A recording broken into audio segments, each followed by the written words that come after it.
सकलमुनिजनानां ज्ञानदातारमारात् त्रिभुवनगुरुमीशं दक्षिणामूर्तिदेवं जननमरणदुःखच्छेददक्षं नमामि। मालासुधा कुम्भविबोधमुद्रा विद्याविराजत्करवारिजाताम् अपारकारुण्यसुधाम्बुराशिं श्रीशारदाम्बां प्रणतोऽस्मि नित्यम्।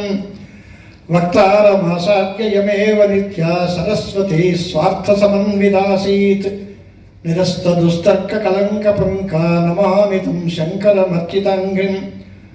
शास्त्राब्धिपारदृश्वानं सङ्गहीनं तपोनिधिं भजे श्रीभारतीतीर्थगुरुं भद्रौघदायकं।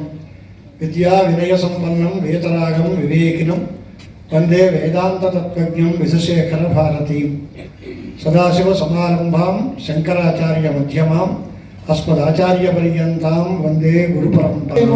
వేళాకోళం చేసిన వాస్తవం చెప్పాలంటే దానివల్ల లబ్ధి పొందిన గొప్ప ప్రయోజనం పొందినటువంటి వ్యక్తులు మేము కొంతమంది ఉన్నాం. దానిలో నేను కూడా చాలా ముఖ్యం, దాని అనుమానం లేదు. ఆ సంస్థ వల్ల బాగా పెరిగాం, దానిలో చదువుకున్నాం, దానిలో పనిచేసాం, దానిలోనే విద్యాబుద్ధులు నేర్చుకున్నాం, దానిలోనే శాస్త్ర వ్యాసంగాలన్నీ రాసి వచ్చాయి. పెద్దలందరి సహవాసం వచ్చింది. పెద్దలతో తిరిగి వాళ్ళందరూ దేశం తిరుగుతూ ఉన్నప్పుడు మాతో కూడా తిప్పుకునేవారు.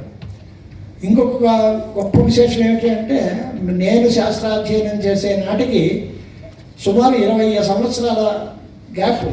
ఆ తర్వాత వరకు ఎవరు శాస్త్రాలు చదవలేదు, బాగా అడుగుండిపోయే పరిస్థితికి వచ్చింది.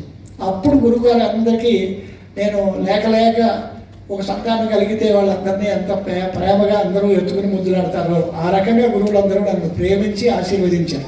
గణపతి స్థపతి గారు ఇది అందరికీ చేస్తూ ఈ ఏడాది అటు వేదంలోనూ ఇటు వ్యాకరణాది శాస్త్రాల్లోనూ మహాపండితులై బహు దశాబ్దాలుగా పీఠాధిపతుల చేత గౌరవింపబడుతూ ఎందరో శిష్యులను తీర్చిదిద్దిన మహనీయులు మహామహోపాధ్యాయులు బ్రహ్మశ్రీ విశ్వనాథ గోపాలకృష్ణ శాస్త్రి గారి పురస్కారం ప్రదానం జరిగింది.